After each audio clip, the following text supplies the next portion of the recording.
So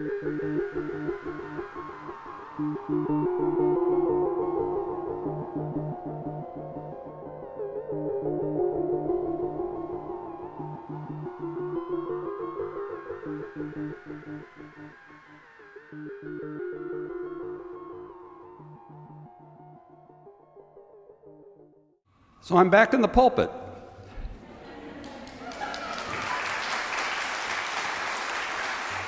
First time in 2 years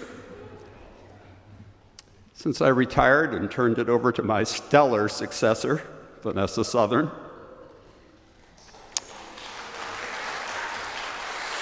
So there's a story that comes to mind that my predecessor as UUA president, Bill Schultz, tells.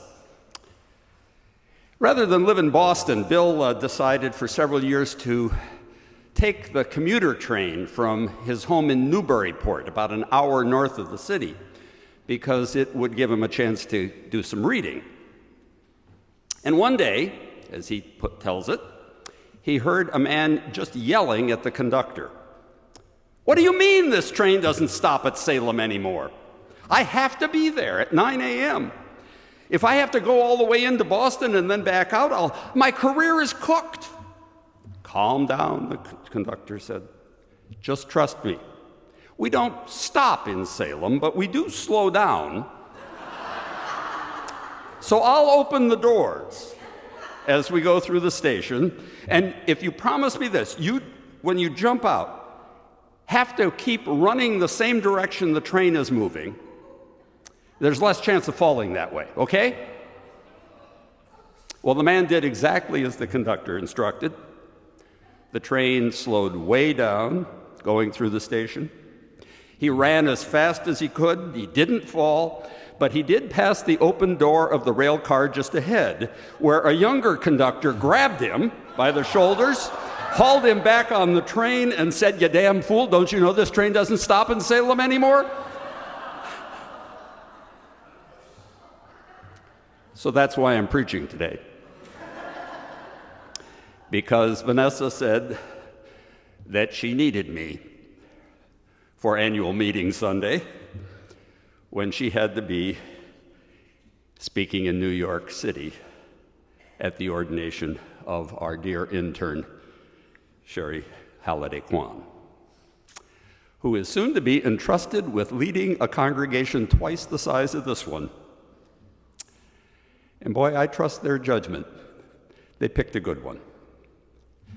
It's like Richard looking at 15-year-old Dwayne's mama and grandma and thinking, well, if they trust me, who am I to say no?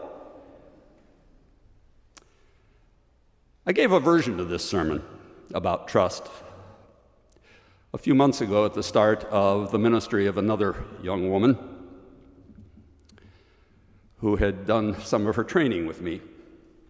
Because in my experience, actually, we Unitarian Universalists are not exactly overabundant with trust. When I was president, I once addressed the General Assembly by saying, now I know that some of you are frustrated, that there aren't more of us, that we aren't growing more rapidly, that we aren't more influential.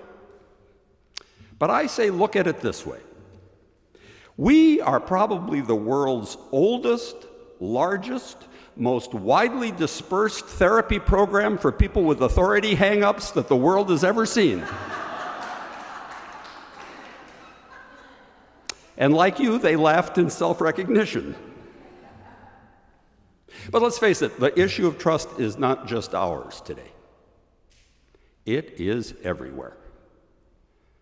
Surveys tell us that trust in others, in most professions or institutions, much less in political leaders, is at an all-time low.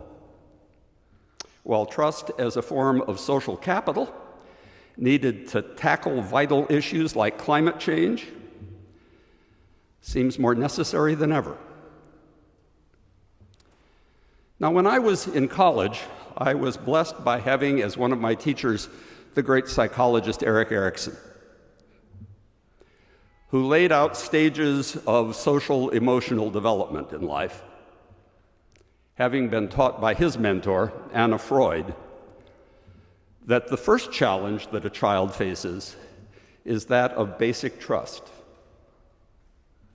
versus distrust. If the latter predominates, it can lead to various pathologies, like the only person I trust is me, narcissism. The only person anyone should trust is me. Does that remind you of anyone? No, don't think of him. The good news, said Erikson, is that for most of us, at every subsequent stage of life, we get repeated chances to work on deeper and more basic trust again.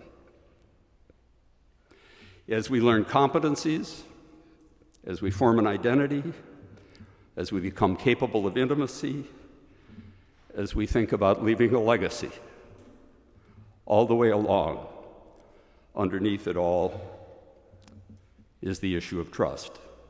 As James Baldwin said he learned in the black church, we get to do our first works over again. That's a scriptural phrase, by the way. Revelations 2:5. Trust me, or else look it up. That is, we can or should learn to open ourselves enough.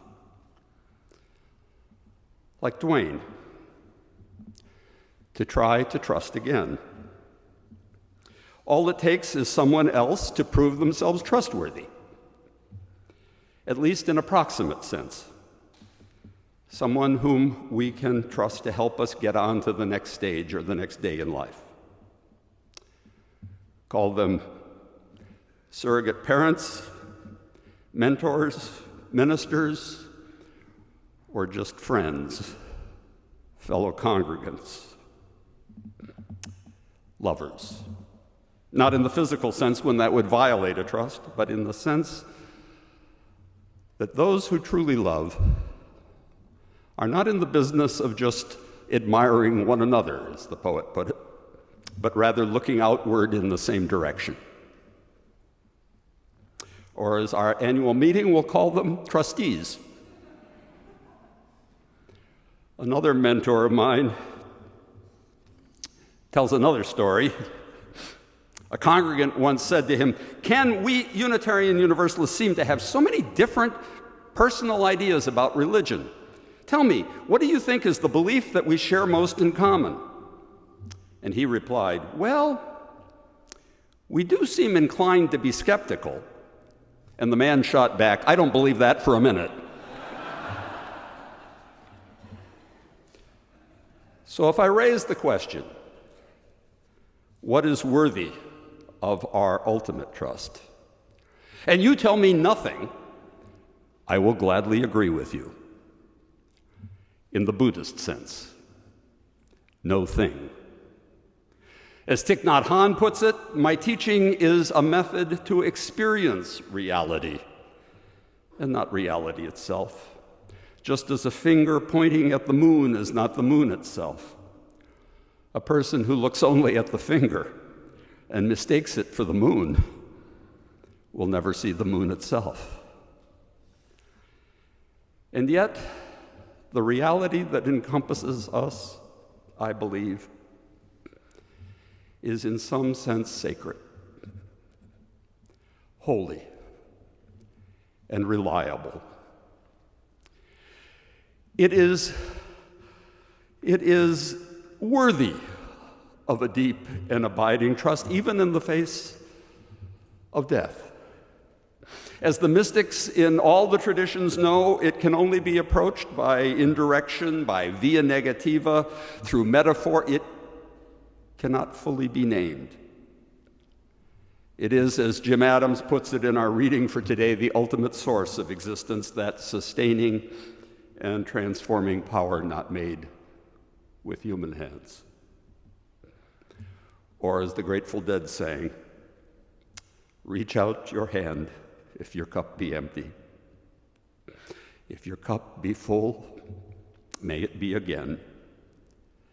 Let it be known there is a fountain that was not made by the hands of men. In our hymnal, you'll find another reading that seems relevant. A person will worship something, it says. Have no doubt of that. We may think our tribute is paid in secret in the dark recesses of our hearts, but it will out.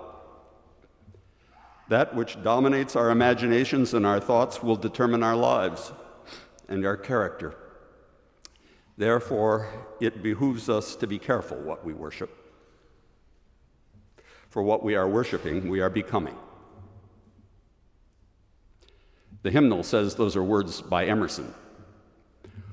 But as a scholar of that gentleman, let me tell you, nobody's ever found those words in anything he ever wrote. So you can't even trust the hymnal. And yet, surely, ripples of grace do abound and are worthy of our ultimate trust, even where there is no pebble tossed or wind to blow.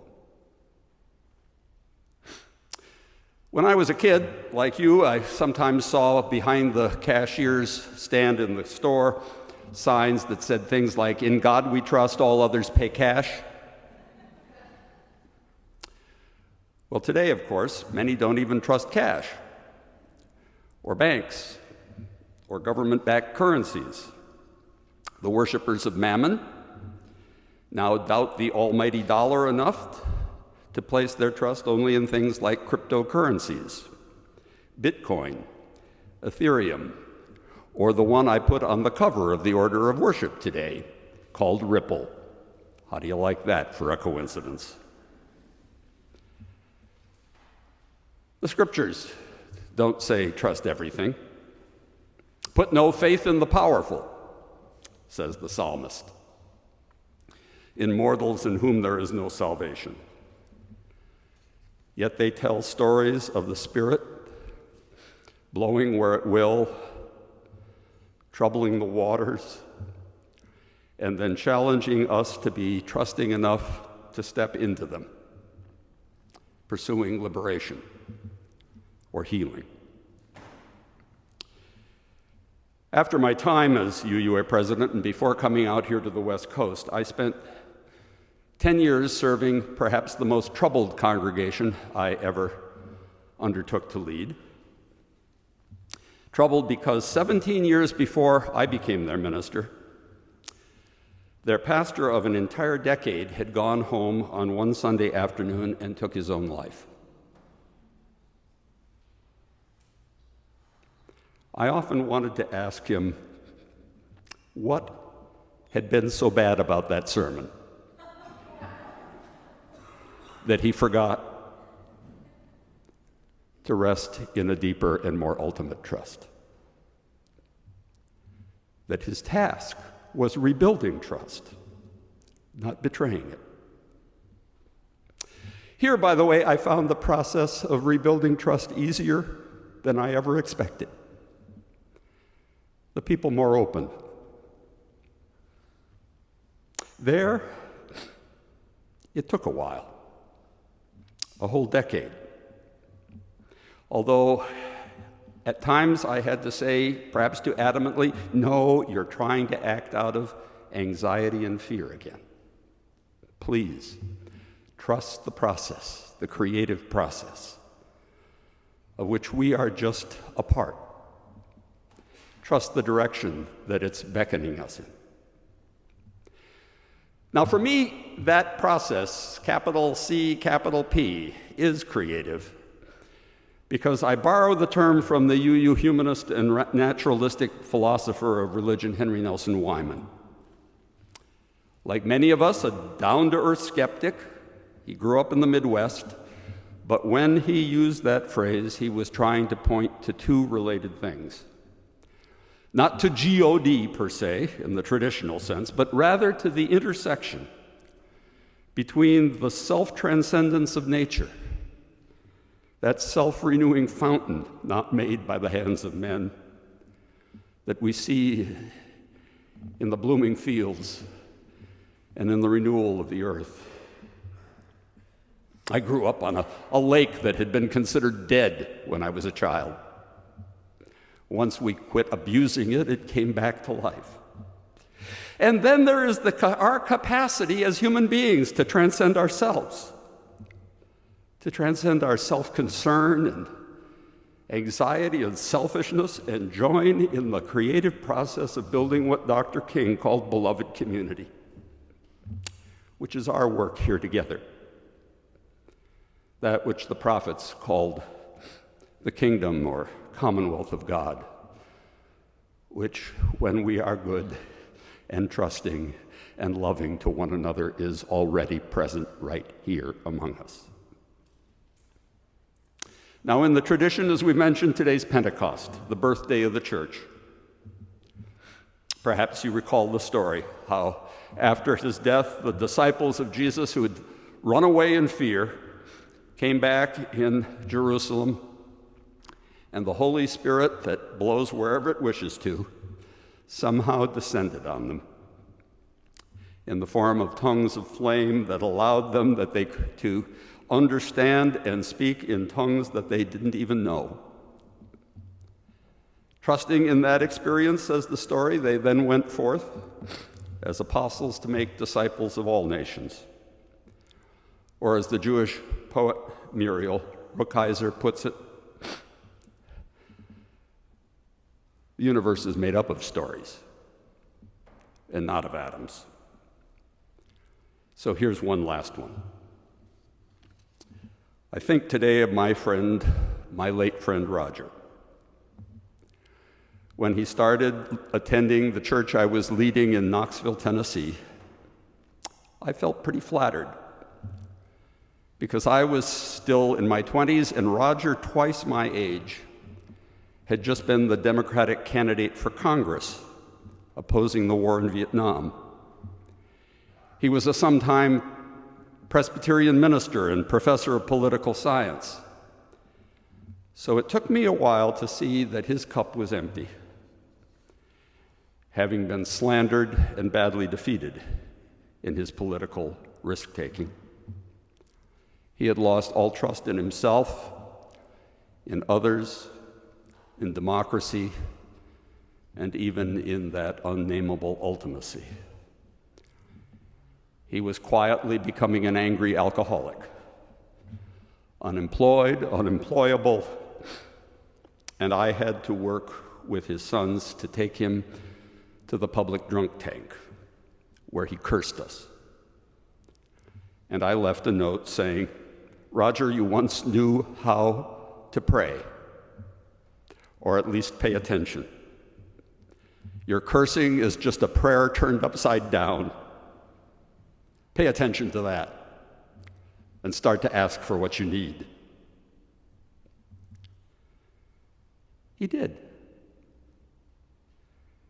By grace, he recovered. He even re-entered ministry as a Unitarian Universalist.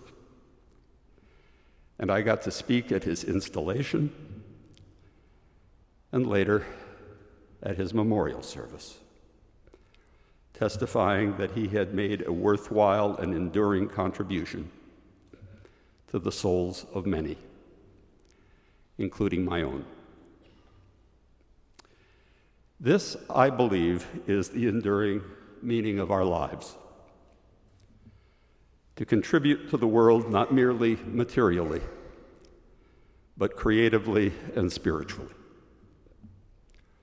guiding as best we can the souls of others towards serving a transcendent and creative process. Call it what you will. Oh yeah, one more story. Daughter Mary was about 4, and we were standing in the backyard on a summer evening looking up at the stars, the material with which the poet of this universe brought it all into being, when she suddenly asked, "Daddy, what's God's last name?" And I replied, "Well, Mary, either Almighty or damn it, depending on your mood." or theology. Even then, my theology had given up trusting an omnipotent God controlling all of history and nature, knowing that I had my own responsibility within the ongoing and yet divine creative process. Within it, we rise every morning and we mark every Sabbath, asking, what can I now do with those in covenant with me? My dear ones, my family, my friends, my people of faith, as I trust both my best self and what Emerson called the soul of the whole, to make for a better future for others. Yes, friends, I think it is better going through life to feel that there is that, even unnamed, which is worthy of our ultimate trust. May we keep it close. Let its critical, inquiring spirit work always within us, and yet go forward even to the end of life in an ultimate trust through every loss and challenge, promoting more creativity, nurturing the abundance of life on this planet, and resistance to every destructive and self-defeating impulse. So that at the end, our final words can be words of thanks and songs of praise, saying to that creative mystery, into thy hands now I commit my spirit, having done my best. So may it be for us all. Amen.